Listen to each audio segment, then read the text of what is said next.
हम जब पढ़ाई करते थे तो हमको मतलब हमारे पास उतना फाइनेंशियली हम ठीक नहीं थे, तो हमारे गार्जियन रिलेटिव सबका यही था कि इसको मैट्रिक उट्रिक इंटर करा के आप वहीं भेज देते हैं। हमको वेल्डिंग सिखाए लोग, वेल्डिंग वगैरह एक्स्ट्रा टाइम में हमको वेल्डिंग, आज भी हमारे क्लास का आधा बेंच हम खुद बनाए हैं वेल्डिंग कर करके। और कुछ बच्चों को एंटरटेन करने के चक्कर में कुछ ज्यादा एंटरटेन कर देते हैं, तो उन लोगों को क्या जवाब देना चाहते हैं? उन लोगों को हम यही जवाब देना चाहते हैं कि दही में कोई ऊपर से चीनी दे रहा है तो खाली चीनी उठा के खाएंगे तो लगेगा ना कि खाली चीनी के, उसको मिला के खाइए।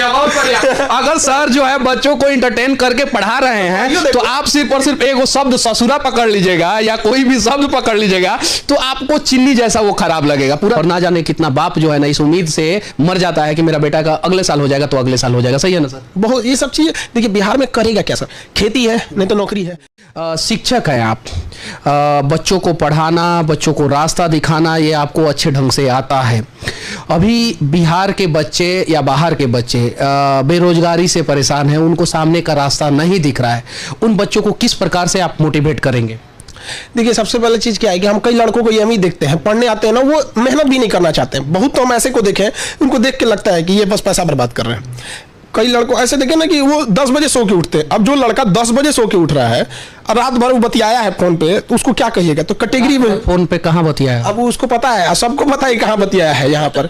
तो ये सारी चीजें भी आजकल के लड़कों में बहुत गलत हो गया। जो चीज वो अपना एक नए स्किल सीखने में दे सकता था उस चीज को उसने क्या कर दिया, इधर उधर गंवा दिया। यहाँ पर हम जब पढ़ाई करते थे तो हमको मतलब हमारे पास उतना फाइनेंशियली हम ठीक नहीं थे, तो हमारे गार्जियन रिलेटिव सबका यही था कि इसको मैट्रिक उट्रिक इंटर करा के आप वहीं भेज देते हैं। हमको वेल्डिंग सिखाए लोग, वेल्डिंग वगैरह एक्स्ट्रा टाइम में हमको वेल्डिंग, आज भी हमारे क्लास का आधा बेंच हम खुद बनाए हैं वेल्डिंग कर करके। और बाद में एक हेल्पर को रखे उसको सिखा दिए थे कैसे से फ्रेम काटो बनाए। वो कभी बेंच नहीं बनाया था, जो मेरा पूरा बेंच बना उसको हम ही सिखाया था। तो हम ये नहीं कर रहे कि सारे लड़के वेल्डिंग सीखे, बट एटलीस्ट जो समय वो बर्बाद कर रहे हैं उसको किसी न किसी स्किल्ड में रखे। क्योंकि आजकल आप बोल रहे हैं आजकल वर्क फ्रॉम होम है। वर्क फ्रॉम होम आपको ऐसे ही बता रहे हैं। हम अभी पटना में है, हमको एक बार पीडीएफ टाइप कराना था, अचानक हमको लड़कों का मन किया कि कल हमको टेस्ट लेना है और हमने पहले से अनाउंस किया था, हमारे दिमाग से उतर गया था। और यहाँ पे ना कुछ शायद छठ वगैरह था तो ज्यादातर छठ में बिहार के वर्कर छुट्टी पे चले जाते हैं। हम यहाँ बैठ के आगरा से टाइप कराए थे, तो कोई ना कोई स्किल्ड वर्कर था, हमको आगरा क्यों भेजना पड़ा? तो आजकल वर्क फ्रॉम होम हो गया। अगर आपके पास स्किल्ड है ना तो आप स्किल्ड घर से भी कुछ कर सकते हैं। तो ऐसा नहीं कि केवल एक चीज पर डिपेंडेंट रहना चाहिए, हमेशा एक बैकअप प्लान इंसान को रखना चाहिए कि हमारे पास कुछ ना कुछ है। अगर आपके पास फाइनेंशियली वीक है तो जरूर ये तो रखना ही चाहिए। बिहार के युवाओं आपको खान सर एक संदेश दे रहे हैं कि हमेशा एक बैकअप प्लान जरूर रखिए। बिहार के गार्जियन अक्सर युवाओं पे दबाव डालते हैं कि नहीं तुमको सरकारी नौकरी लेना है, सरकारी नौकरी लेना है, सरकारी। उसके कारण जो है बेवजह पटना में बच्चे जो है दर दर की ठोकरें खाते हैं जिनको इंटरेस्ट भी नहीं रहता पढ़ाई में। तो उन गार्जियन को क्या संदेश देना चाहते हैं कि बच्चों को थोड़ा सा एक्स्ट्रा स्किल, दूसरा टाइप का स्किल भी देना चाहिए या नहीं देना चाहिए? इसमें लड़कों को भी स्पष्ट करना चाहिए। लड़कों को भी लगता है एक दो फिल्मी देख लेंगे तो मोटिवेट हो जाएंगे एकदम। यहाँ पे आपको पास भी कुछ पहले से आपको भी मेहनत करना पड़ेगा। 1:3 का रेशियो रहता है। हम हमेशा अपने स्टूडेंट को कहते हैं अगर हम 1 घंटा पढ़ाए तो तुमको 3 घंटा पढ़ना पड़ेगा तो ही रिजल्ट होगा। अगर तुम कहीं कोचिंग में तुम 2 घंटा पढ़ के आते हो तो 6 घंटा घर पे पढ़ना पड़ेगा। लड़का उसको पढ़ता नहीं है, बहुत कम मेहनत करते हैं सब। जो लड़के मेहनत नहीं करते उनका तो रिजल्ट कभी नहीं होने वाला। लेकिन गार्जियन से भी ये कहेंगे आप उसका मतलब देखिए कि उसका फील्ड किधर है, किधर वो इंटरेस्ट ले रहा है जाने के लिए। बहुत बार ऐसे लड़के आते हैं जिनका इंटरेस्ट नहीं रहता है। एक बार तो मेरे पास पिछला एनडीए का जो एग्जाम हुआ, अभी रिजल्ट आया, जिस दिन इसका पेपर लीक हुआ उस दिन रिजल्ट आया। वो लड़का कहा कि सर मेरा गार्जियन हमको डिफेंस में जाना था, तो उस उत्तराखंड में उसने पता किया तो 40,000 फीस थी और हमारे यहाँ एनडीए में है तो 999 फीस थी। उसने कहा कि सर हम बस एडमिशन इसीलिए लिए हैं कि आपका फीस कम है, बाकी हमको पता है कि मेरा इसमें सिलेक्शन नहीं होगा। मेरा गार्जियन हमको करा के दिया है और हम ताज्जुब कर रहे हैं यार ये कैसा लड़का है, ये खुलेआम कह रहा है कि हमको पता हमको इंटरेस्ट नहीं है। और ताज्जुब कब हुआ पता है? उसका रिजल्ट हो गया, कल आया था रिजल्ट हो गया। हाँ रिजल्ट हो गया उसका। एयरफोर्स उसका विंग्स वो भरा एयरफोर्स का। अगर उसका इंटरव्यू हो गया तो फिर सीधे फ्लाइंग ऑफिसर बनेगा, पायलट।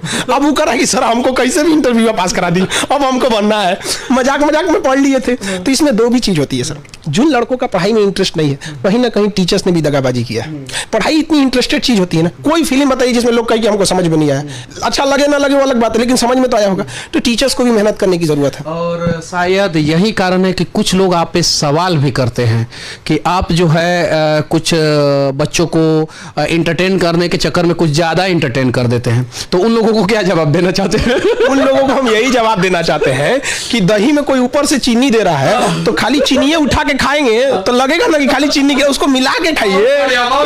अगर सर जो है बच्चों को एंटरटेन करके पढ़ा रहे हैं तो आप सिर्फ और सिर्फ एक शब्द ससुरा पकड़ लीजिएगा या कोई भी शब्द पकड़ लीजिएगा तो आपको चीनी जैसा वो खराब लगेगा। पूरा दही में मिला के खाइए। बहुत अच्छा वहाँ पे बहुत अच्छा दही में लगेगा, यहाँ पे पता चला दही नीचे छोड़ दी, केवल इंटरटेनमेंट देख रहे हैं। एक साइंस दही खाएंगे तो भी खट्टा, तो कहेंगे तो खट्टा लग गया। हमारा मानना है कि 40 मिनट तक लड़कों को आप कंटिन्यू रखिएगा, तो 40 मिनट के क्लास को कंटिन्यू करने के लिए उसके लिए एक बूस्टअप चाहिए। आपको पता है सेना जब ड्यूटी करती है, कोई लड़ाई नहीं होगा, फिर भी सेना में कभी कुश्ती कराया जाएगा, कभी वार प्रैक्टिस होगा, कभी गेम कराया जाएगा, कभी कुछ। क्यों इंटरटेनमेंट है? आपको चेंज होना चाहिए, उसको लगना नहीं चाहिए कि पढ़ाई कर रहे हैं। लग गया तो दिक्कत हो जाएगा, बहुत दिक्कत हो जाएगा यहाँ पे। तो उसको एकदम हंसी मजाक में पढ़ लेना चाहिए। और ये बात वही कहेंगे जो हमारे स्टूडेंट नहीं है। ये बहुत सारे बुद्धिजीवी लोग भी कहते हैं, कुछ लोग, बहुत सारे नहीं, कुछ लोग बुद्धिजीवी लोग कहते हैं। और उन लोगों का ही सवाल है कि लड़कियों पे इतना कटाक्ष क्यों करते हैं सर? वो उतना ही देखबे करते हैं तो हम क्या करेंगे? पूरा वीडियो नहीं देखते हैं। हम हमेशा लड़कियों को एक चीज को मोटिवेट करते हैं। जब गांव में, आप एक चीज गांव की मेंटेलिटी देखिए, गांव के बहुत सारे लोगों के पास पैसा है, लेकिन वो लड़कियों को भेजते नहीं है बाहर पढ़ने के लिए, क्योंकि उनके दिमाग में अजीब सी मानसिकता है कि वहां जाएगी बिगड़ जाएगी। हम यहाँ के हर लड़कियों को कहते हैं कि जब तुम पटना से छुट्टी पे घर जाओ तो संस्कार विहीनता मत करो। जिनको मामा नाना को प्रणाम नहीं भी करती थी, नमस्कार प्रणाम सलाम करो, ताकि उनको लगे कि नहीं ये भी गई थी तो ज्यादा संस्कार सीख के आई है। क्योंकि 1947 से 2022 तक 75 साल से पुरुष सोच रहा है देश को आगे ले जाने का, नहीं हो रहा है। 10 साल बस महिलाएं बराबरी का साथ दे दे, आगे निकल जाएंगे हम लोग। बस 10 साल हमको महिलाओं को आगे निकलना है। आज भी जो कहते हैं महिलाओं पे कचा है, सबसे बड़ा महिलाओं का बैच लड़कियों का हमारे यहाँ रहता है। लड़कियां से पूछिएगा आप घर में ज्यादा सेफ है कि हमारी कोचिंग में, वो कहेगी हमारी कोचिंग में। ऐसा नहीं है। बहुत बड़ी बात सर बोल रहे हैं कि पिछले 75 साल से पुरुषों के कंधों पे देश को आगे ले जाने की जिम्मेवारी है। अगर सिर्फ और सिर्फ 10 साल महिलाओं के कंधों पे ये जिम्मेवारी बराबर की दे दी जाए तो शायद जो है देश विकास कर जाएगा और देश आगे चल जाएगा। तो ऐसे जितने भी शिक्षक हैं उन लोगों के काबिलियत का, मेहनत का सम्मान करना, क्योंकि ऐसे शिक्षक हैं तभी शिक्षा बचा हुआ है और तभी बच्चों का भविष्य बचा हुआ है। जय हिंद।